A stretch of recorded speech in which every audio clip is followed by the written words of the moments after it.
Ukraine, what next? My name is Mirek Dušek. I am with the World Economic Forum. We just heard from the First Lady of Ukraine in the plenary, and it could not be a more pivotal time to be here to really see how the international community can not only keep up the support for Ukraine, but to do more. So in less than 4 weeks, it will have been 1 year since the onset of Russia's invasion of Ukraine, which has resulted in tens of thousands of deaths and acute refugee crisis, with over 7 million Ukrainians having fled their country and nearly 5 million displaced within its borders. Beyond the tragic loss of life and humanitarian crisis facing the country, the war has uprooted the country's economy and society. Ukraine's government has forecast the economy to have shrunk by more than 30% in 2022, the sharpest economic contraction in the country's independent history. And a significant budget deficit has put immense strain on Ukraine's finances and monetary policy. The country's infrastructure remains under constant bombardment, causing shortages of electricity, water, and energy. Ukraine's private sector before the war accounted for 70% of GDP. The government now estimates that more than 11% of businesses have shut down, and more than half of all enterprises operate below 75% of production capacity. According to the government, 5 million jobs have been lost, equivalent to 30% of total pre-war employment. Against all odds, the state continues to carry out its function and duties, and the economy overall has fared better than expected. So today we have an august panel with us today to really help us understand the latest situation on the battlefield militarily, the urgent humanitarian crisis and needs of the Ukrainian people, how the public and private sectors are coping, as well as the country's long-term reconstruction and its place within Europe. So I mentioned an august panel, so let me introduce my colleagues here on the panel. It's my pleasure to welcome here Yulia Sviridenko, First Deputy Prime Minister and Minister of Economy of Ukraine. A warm welcome to you. Yes, thank you. Alexei Chernyshov, Chief Executive Officer Naftogaz in Ukraine. A warm welcome. Viles Kinari, Minister for Development, Cooperation and Foreign Trade of Finland. Welcome. Odile Françoise Renaud-Bassot, President, European Bank for Reconstruction and Development. Warm welcome. And last but not least, your cookies, State Secretary, Federal Chancellery of Germany. Madam Deputy Prime Minister, let me start with you. If you could first just tell us the latest situation in your country, because militarily, but also what are the immediate needs that the international community, and as you know here we have also a lot of business leaders, over 1,500 business leaders are here at the annual meeting in Davos, and we have a lot of people that are watching us via webcast. So if you could please tell us what is the latest situation in your country, that would be great. Thank you. Thank you for this question. So actually, the name of this panel, What Next for Ukraine, actually it's success.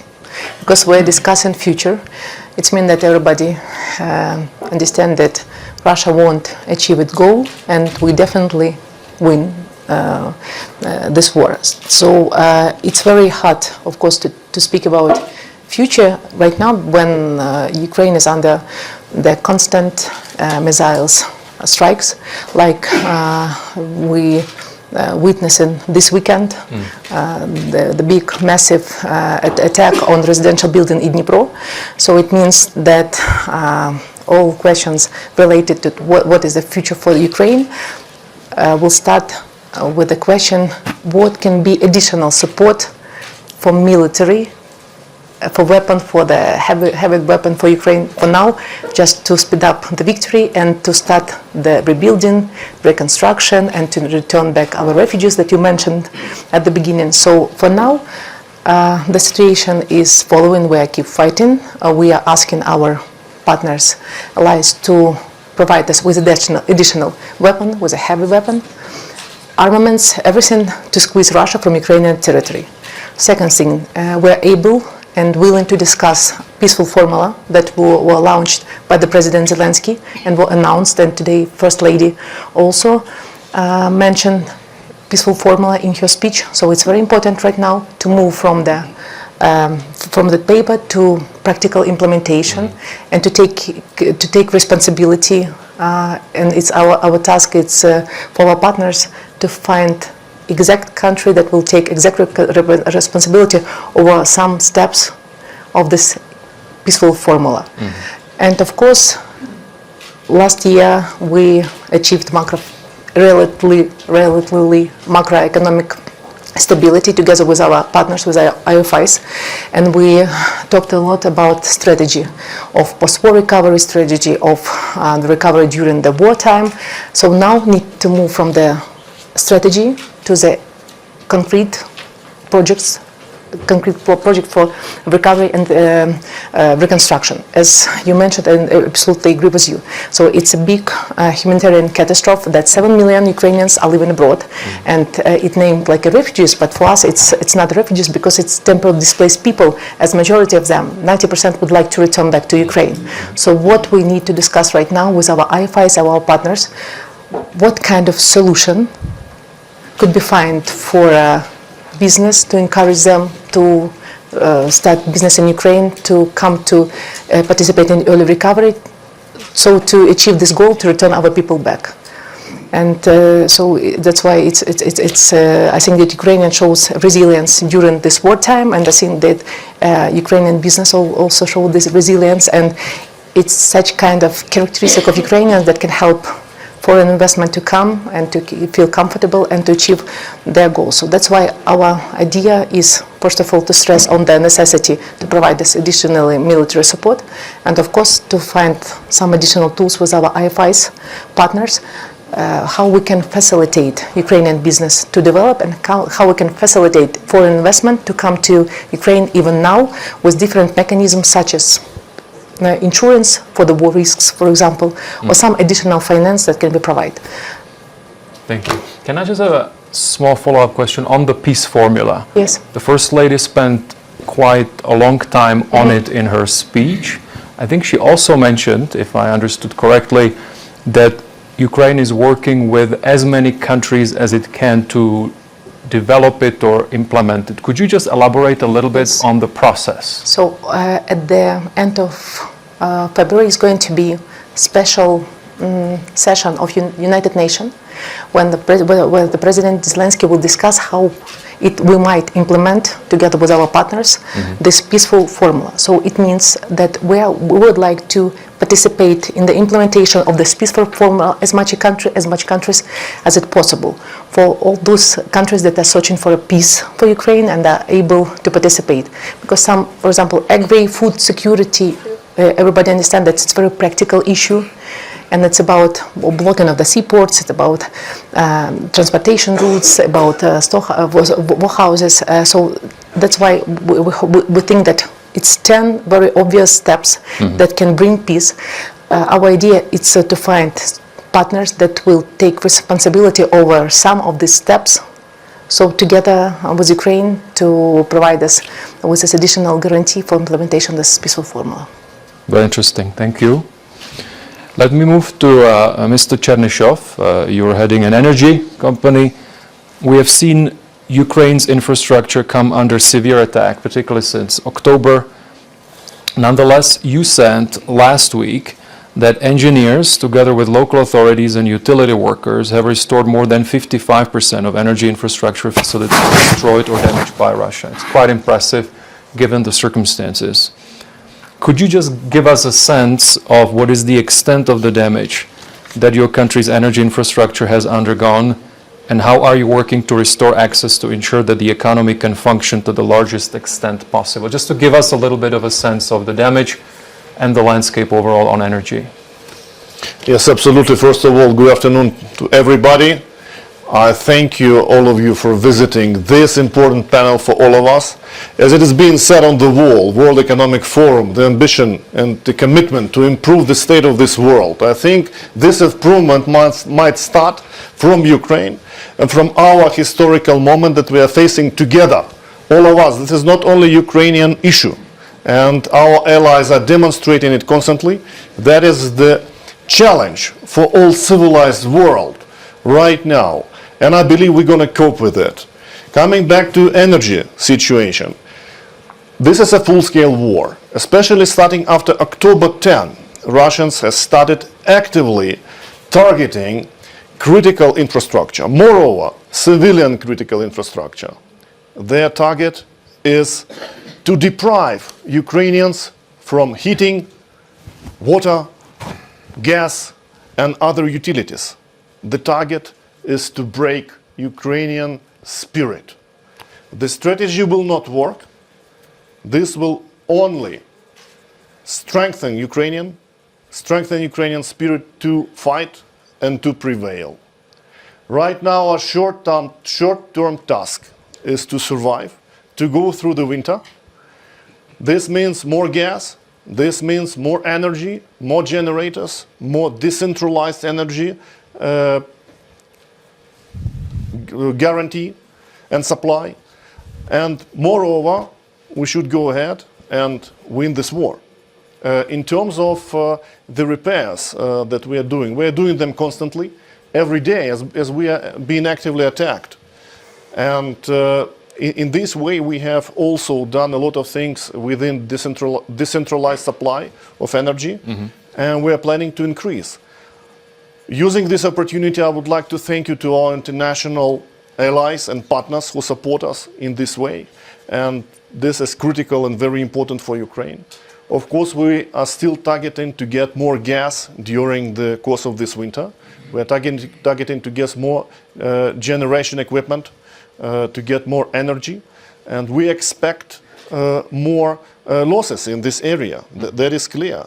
And later on, we plan to reconstruct the whole system and to make it as modern as possible, as green as possible, and as decarbonized as possible. But this will happen after the war. Our main task right now is to win this war and to prevail in this war. Thank you so much. Alexei, if you don't mind, just to give us a sense, for example, if you are living now in Kiev or Lviv, how much electricity do you have? Is it unless there is bombardment, you have electricity, or are there outages? Just to give a sense of people's lives in Ukraine now. So the ordinary life in Kiev might look in the way that you might have been shortened in electricity 4 to 6 hours per day. Might be more, depending on the situation with the grid and with the possibilities. It's not like constantly like this, but the most of the days we have certain shortages with electricity. We are fixing our energy system, but we all should understand the repairing of energy system is more a duct tape repairing type. Yeah. So we should really restructure and reconstruct it after the war once it is possible. But we should be proud of our infrastructure workers and employees and communal services employees who are doing all these repairs under the constant shelling, bullets, and other risk of life. We have secured 300,000 of Donbas residents in Donetsk region right now with a natural gas supply. It's a very hard job to do, very risky, but this is our target. We want to prevail, we want to win this war, and we will go ahead. Thank you. And one more thing, on the private sector front, so we talk a lot about, I will talk about it later, public-private for reconstruction, long-term reconstruction, but is there a role for private sector actors now in providing immediate needs, particularly around energy or in general, and is it happening? Could you give us some examples? Even business-wise? From private sector companies? Yeah, of course. It's a huge potential in Ukraine. It might sound ridiculous during the war, And of course, you should consider a risk potential, but still, the reconstruction of the country might require private equity to flow into the country, and the governmental support from Ukraine and other countries would also motivate private equity to invest into Ukraine. In terms of energy, of course, our task is to achieve energy independence level. Within the gas production, we plan to increase gas production already this year significantly, as well as constructing of decentralized energy supply. All these fields would require significant equity investors, but we should consider this in this moment, of course, under the umbrella of appropriate guarantees from the international society that would guarantee this kind of private equity investment. Thank you so much. Turning to Ville Skinnari, you are Minister for Development, Cooperation and Foreign Trade of Finland. You just visited Ukraine. So first, what is your assessment militarily, if you can share, in terms of what you saw, but also then again those immediate needs? And you're from Finland, so it's an EU country as well. So are there things you think Europe can do even more that you learned there that we should be thinking about in Europe so that we can, again, help right now more the Ukrainian people? Well, first of all, thank you so much for having me here. Yes, I did visit Kiev and Ukraine a week ago, and I was very impressed when it comes to resilience and bravery of Ukrainian people, especially in the face of these recent strikes on critical infrastructure. For Finland, of course, the support of Ukraine has been very important and it's been very significant, and we distributed family housing for families in the region of Kiev to Irpin, and we also worked hard for energy supplies, different equipment generators via our rescue services, and of course it's been very important that we've been able to act quickly, fast, and we've been able to distribute. And of course Finland is very committed to continue our support together with our European Union allies and with our international allies as well. When it comes to reconstruction, well, of course I want to underline, and the most important thing is to act now when the need is there. For Finland it's been altogether last year only, and as you know we've been supporting Ukraine since 2014. Last year only more than 300 million euros, including material support, humanitarian and all equipments, everything included. But of course then we have to look at our European commitment, our development financing together with our global entities, if you like, and therefore it's so important that, for instance, here today we are together to look at the way how we operate, how we coordinate, with what kind of emphasis we work. And of course the most important thing is to have a dialogue with you, Ukrainians, decision makers, everybody, the people, that what are the real needs, and that's why we really appreciate that. Thank you so much. Moving to Madame Renaud Basson, so you're heading an extremely important organization in terms of course, reconstruction and development globally, and you're playing such an important role in Ukraine. If my numbers are correct here, you've deployed 1.7 billion euros and a further 200 million mobilized from partner banks to support the real economy in Ukraine through investments in vital infrastructure, energy, food security, trade, and support for the private sector. A lot of people talk about we need a Marshall Plan for Ukraine.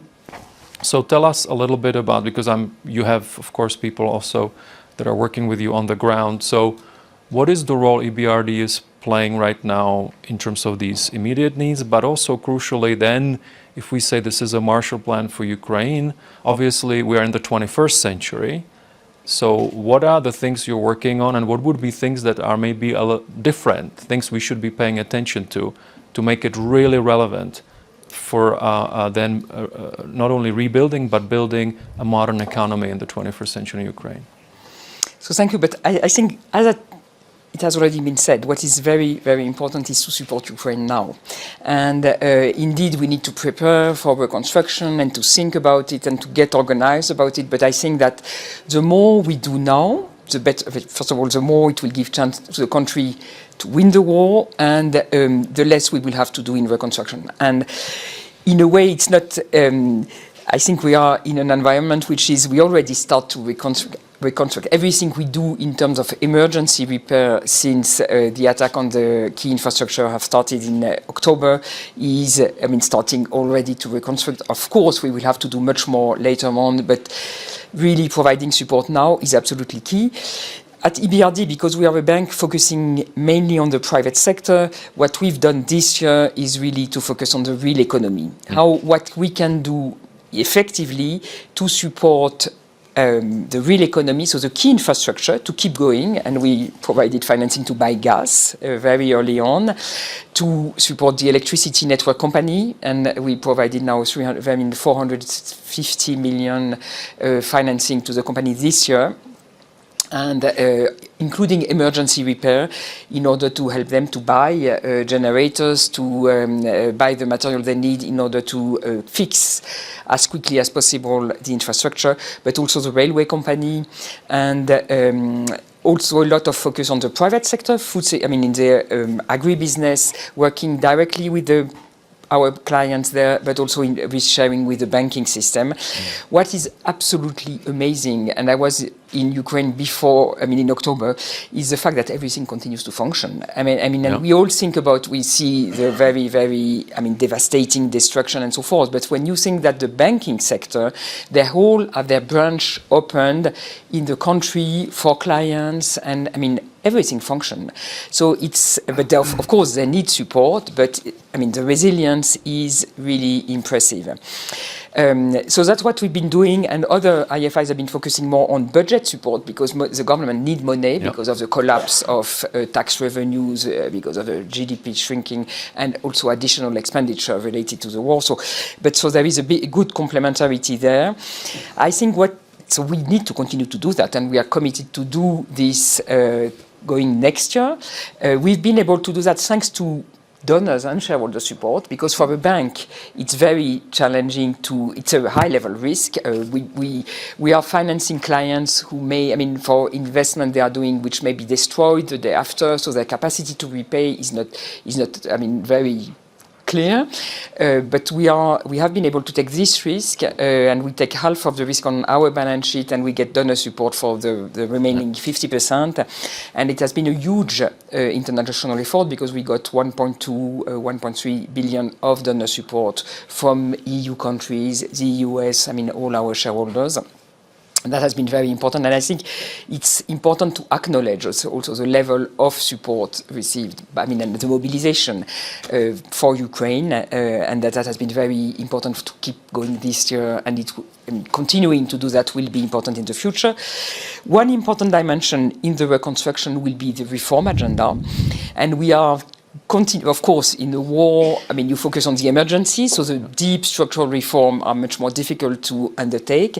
But it's important to say now we are still working a lot with our clients, for example, in the SOE sector, to ensure that good governance is there, that you have good governing body, international members for international standards for the governing, the board members and so forth. And this is something we remain very demanding, and we will continue to do so because it's the key to ensure that the money we invest is well spent, that we continue to fight corruption and so forth. And moving forward, I think that we will have to continue to work, and this will be part of the Marshall Plan or of the reconstruction plan, to bring in continued transformation of the country, improve the efficiency of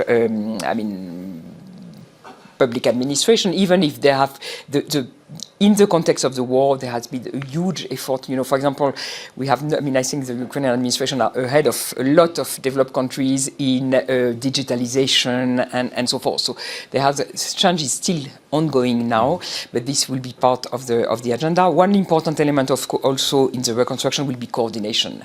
To have a good coordination, and now I think the G7 has put in place a coordination structure with Ukrainian.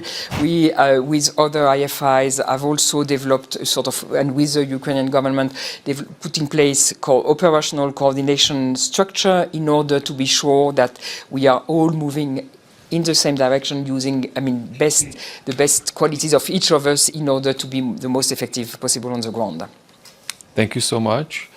Moving to Germany, Mr. Kukis, you're State Secretary, Federal Chancellor of Germany. If I understand it correctly, you are advising on the economy to the Chancellor in that function, but also on EU affairs. Yes. Yes, okay. Of course, you had G7 presidency. Overall, if you can also just, from Germany's perspective, how do you see Germany and Europe is responding to the immediate needs of the Ukrainian people? And then I would also like to get your perspective on, of course, reconstruction now, but what are the elements that would make it, number one, relevant for Ukraine, but also then making it building blocks of a modern economy in the future, so again, for the 21st century? Yep. Okay, so that question could fill a whole evening, so I'll try to answer it briefly. I think the two things that were vital in terms of the work that we did at the G7 level and the European level was, on the one side, the sanctions regime imposed by the G7 in record time. I still remember the time between the shock of the night of the 24th of February, but then immediately starting to think about what can we do to freeze the 300 billion of central bank assets, because we had seen some indications in the week before that money was being withdrawn, and we said we have to, before the weekend ends, we have to cut that channel of repatriation of funds. That's the biggest damage we can do in the shortest amount of time on the Russian war machine. So the fact that we were able not only to decide within the G7 on the policy, but also in the European Union of the 27 on legislative acts that we passed like literally 10 minutes before midnight from Sunday to Monday to make this effective, that was probably the first big rallying call to show we are very, very united. And then, of course, the elements of the sanction regime, number 1, 2, 3, that are less discussed, I think, are now seeing the damage they are extracting on the Russian war machine. The ban on all kinds of semiconductor exports, the ban on all exports of dual-use goods, I think is really hurting Russia's ability to restock, and is really causing damage in Russia. There was a lot of skepticism at the beginning on how effective this was, but the sanctions regime, we always said it's not going to work immediately, but we're seeing now that the toll being extracted is very severe. Also on energy, the fact that we were able to rid ourselves of first of Russian coal, then of Russian oil, now of Russian gas. I think, yes, Gazprom will make a lot of money looking back in 22, but the sources of revenue in 23 are getting less and less. The fact that we've now have a hard cap on Russian oil, the fact that we are not importing any molecules in Germany, very few molecules in the rest of Europe, that will very strongly impact adversely the ability of Russia to finance this war operation. So in that sense, I think in terms of how did we respond, I think it was quite forceful. One of the biggest moments I had in the last year was in May, when I accompanied Chancellor Olaf Scholz and Presidents Macron and Draghi and Johannes, together with President Zelensky, announced the candidacy status of Ukraine. Well, the support of the 4 countries for the candidacy status. And as you know, there was a lot of controversy at the time about this question within the European Union, and the fact that in Kiev. They announced it, basically solved the questions. 3 days later, the European Union made the decision unanimously. So in that sense, that was also, I think, a very important impetus, because it goes exactly in the direction of what Odile was saying, what is important for private sector investment. The fact that the European Union has now said we will give candidacy status assures every investor that in the next 5 years, whatever amount it takes, of time it takes, all of the rule of law questions, all the questions of concern to private sector investors are being incentivized in a massive way by the sort of alignment that there will be on coming to the acquis of the European Union. So I think that is both important for Ukraine per se as striving to the European Union, but also for investors and incentivizing this investment, because it gives you a very clear path into all of the legal requirements, but also a lot of the funding that will become available as the proximity between Ukraine and the European Union gets closer and closer. Thank you so much. I'd like to go back to the Deputy Prime Minister, because a number of you mentioned the private sector. So what are your plans in terms of reforms of the private sector as part of the broader reconstruction effort? Could you tell us a little more about what you're planning there?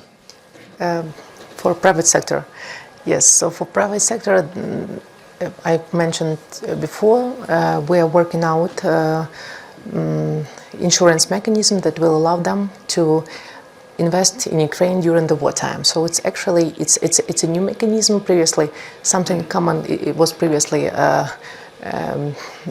during the war, like maybe 30 years or 40 years ago. So now we asked Export Credit Agency and MIGA and DFC just to review their portfolio of the products, and proposed the products will satisfy this company willing to invest in Ukraine right now during the wartime. Absolutely agree with Odile. So we need to invest now, not to wait until the war will be finished. So for other things that we keep providing corporate governance reform, and now we have this supervisory board of Naftogaz. We think that we will set up a new supervisory board of Naftogaz that will be the interviewing will be finished, and the whole procedure will be finished by the end of this week. And the next week there is going to be a new supervisory board. It's important because Naftogaz is a vital company for energy system. So it's and we will keep going to provide and launch corporate governance. So also another plan is deregulation for Ukrainian business and foreign business. And there was some ideas and discussion about the tax reform, but I think that for now what we need is just to keep the macroeconomic stability. But now, because if you look at our expenditure, 50% of our expenditure is caused by our partners, and 50% of our expenditure is covered by Ukrainian business, by the revenue and taxes that we collect inside of country. So that's why we need to keep Ukrainian company operating, and that's why we will, together with our IFIs, provide these different programs. First of all, it's access to finance.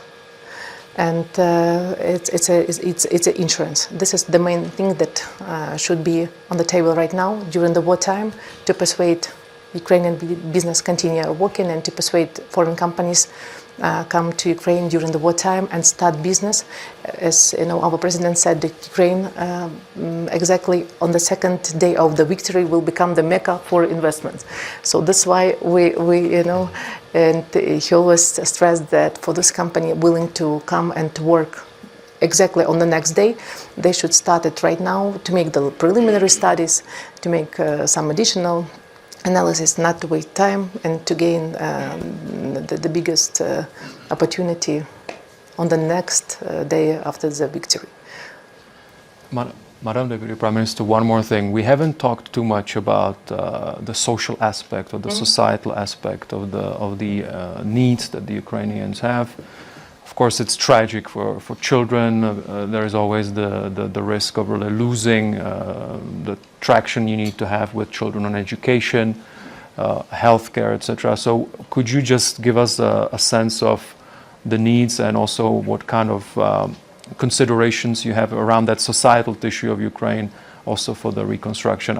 Maybe it's already part of some of those discussions that you're having with partners.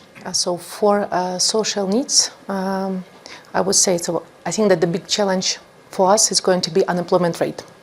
Unemployment rate related to the fact that 7 million Ukrainians are living abroad right now, and it's majority of them, 90%, it's our labor that will very actively engaged in Ukrainian economy, so we need to return them back. And unemployment rate inside of country. So if you look at the numbers, so National Bank of Ukraine estimates 30% of unemployment rate, but it means that 4.6 million Ukrainians are searching for a job and not able to find it. But these numbers consist of 2.6 million out of country and that are willing to come right now and to work, and 2 million inside of country. So that's why what we're trying to do right now, we understand that we rely a lot on our partners, and we should show that we're also trying to limit our costs, and we're decrease the expenditure for the unemployment fees. What we're trying to stimulate people to work, and we are create it called Army of Recovery. So for those Ukrainians willing to work and participate in the recovery on this early stage, or to help regional state administration to participate in the preparation of the heating season, they can join this Army of Recovery. It's also a governmental program that the main idea is just to provide them with a proper job places for Ukrainians willing to work. So the main idea right now it's for those one that are unable to find a job, to provide it with the Army of Recovery.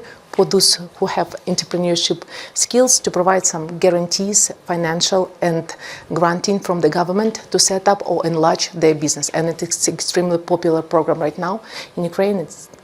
We have just for several months 16,000 applications from Ukrainians that previously had a working experience in business, just willing right now to set up or enlarge their activity during the wartime.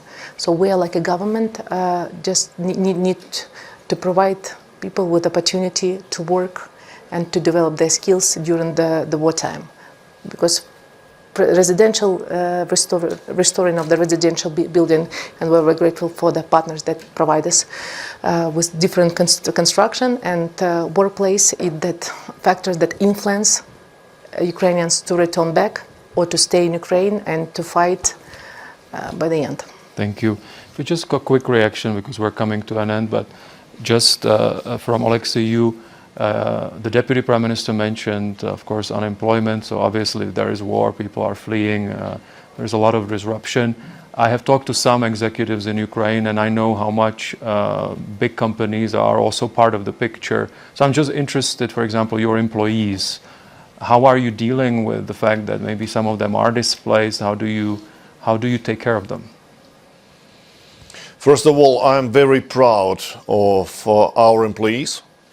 I think the role of Ukrainian right now is the direct service to your country. You can do it either on the battlefield or in the service. You should serve to your people. That is why we have some part of our employees on the front line and the rest in the office. Of course, we have some part that have left the country. We all understand it. There are different circumstances. Many of them have come back already, and I'm really proud of it. I know many of our personnel is actively working under the shelling and constant risk to their life, and they are doing it absolutely voluntarily, with open heart and mind. And I'm sure that the strategy of breaking the spirit of Ukrainians will never work, and Ukrainians will go ahead. That is a very important and historical moment for us. The next enemy Ukraine should fight is internal enemy, which is definitely lies in the area of anti-corruption, corporate governance, reforms agenda, judicial reform, all the factors that are desperately needed to this country regardless of the war. Let us remember, did Ukraine suffer from equity shortage before the war? Yes. We still were looking for international investment, for IFIs to come and others. And it didn't work in the way we wanted. We should perform reforms agenda as soon as possible, and we cannot wait until the war is over. We should do it right now. Because once the war is over, no one is willing to invest in the country which is not reformed. And we're doing it right now. I used to be the member of Ukrainian government for the last 3 years, and I can tell you that Ukrainian government worked 24/7 during the war. No governor, no mayor of Ukraine left the country, left the job. It's very important. And we can perform during the war. We can do reforms during the war. And maybe it is the best moment to do. Because during the war, the situation is black and white. You should win and you should survive. That means you should do reforms. Right now you do it immediately. So once you prevail, the country is more capable and more interface oriented for the international investment. Thank you so much. We have 2 minutes left, so quick reactions. Going back to you, Minister Skinari. So I happen to come from a country that then became part of the EU, and I still remember the tremendous momentum that the accession process created, unprecedented momentum in the history of my country. So I just wonder how you look from Helsinki, now Ukraine is an EU candidate country, to the future of the relationship between the EU and Ukraine. What would be your hopes, or how do you view it from Helsinki overall on that relationship? Finland, Sweden, Austria becoming members 1995. I still remember that well. Yeah.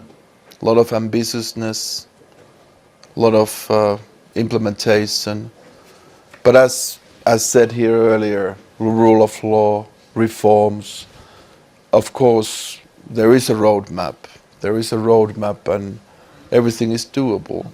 And for instance, Finland has supported Ukraine with the expertise and know-how of rule of law. So all these elements are doable.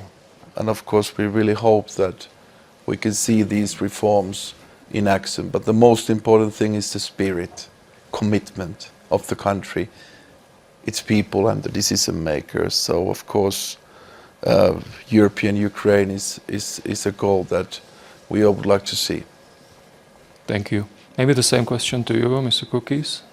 Well, I mean, I think Ukraine has huge potential. I mean, the amount of skill and talent and natural resources available in Ukraine should make every investor interested in the country. I mean, we're seeing that in the temporarily displaced people. There's no country of origin of people coming to Germany who are as keen to learn the language, to work with skills as developed, even though they know they only want to stay in Germany, the vast majority, for a few months, a year or two. They still, if you talk to German industry federations, they're very keen to employing citizens from the Ukraine as soon as it's possible. And usually it works very well. And all of the companies from Germany investing in the Ukraine already are saying, as soon as the rule of law issues are resolved, the quality of the skills in the Ukrainian population is enormous. The labor participation rates is enormous. The amount of space and natural resources and energy in terms of renewable power of the Ukraine is immense. So in that sense, I can only agree. And of course, the integration into the EU will bring a lot of structural funds and support mechanisms that will speed that up as the process towards EU extension happens. So in that sense, I think all stars are aligned in that sense. And then don't forget, we have now, as of December last year, the international multi-agency donors platform set up. So the we now have a forum for all of the international and global support mechanisms, and we were very conscious when we set this up at the Berlin conference together with the European Union and the G7 to crowd in private investors. So all of you from the private sector, please look at this platform very carefully, because we want to crowd in private capital alongside all of the government money to set up incentives for the reform process and, of course, also the investment process. Thank you. And just finishing our discussion today with Madame Renaud-Bassot, EBRD has played such a major role in transforming, again, Eastern Europe and other economies. I followed your work very closely, and when economies then graduate from your programs, it's also a signal or a sign of they're in a good place, they're ready. And so if you look to the future, as if you were to look to the graduation there, what makes you, just very briefly, what makes you hopeful when you look at the landscape Ukraine? And outside military risks, of course, also, what would be the things that you would maybe point to in terms of risks as advice, so that then really you see yet another big successful program being wrapped up in Ukraine in the future? Over to you. No, first, I fully share the idea that the fact that the war has really sort of transformed in a way the government and the efficiency of the institution. So in the current, under huge pressure and the need really to deliver, things are functioning much better than they used to be. And and some issues have really been addressed. So I think that's a very positive place to be. And I agree that the European perspective and European accession process will be a key driver in terms of further reform, rule of law, governance, and so forth. And this will really be the basis for deep transformation of the country. I think that the reconstruction will be a huge opportunity for investors, because and there has been some. I attended some meeting with foreign investors in different countries, where you see the appetite to. Reconstruction means a lot of activity and so forth. So but what is important also is investment in the country, and not only to rebuild, but also to develop activity there. And there is a huge potential. We will need to think about specific instrument, and I think everything you mentioned about insurance and so forth, because probably still in the reconstruction phase there may be some remaining uncertainties or risk that needs to be covered, but I'm pretty sure that this could really be a big driver in growth, rebound, and more prosperity for Ukraine. Thank you. With that advice, we are concluding our session today. In a way, what we've just did here, we were talking about the immediate needs, but also at the same time investing in the future. That's frankly the philosophy of the annual meeting this year, the dual vision of navigating 2023, but also simultaneously investing for the long term. So thank you so much, and particular thanks to the Deputy Prime Minister and the CEO of Naftogaz for joining us here. I know it was not an easy journey. You left a country at war, so thank you so much for coming. All the best.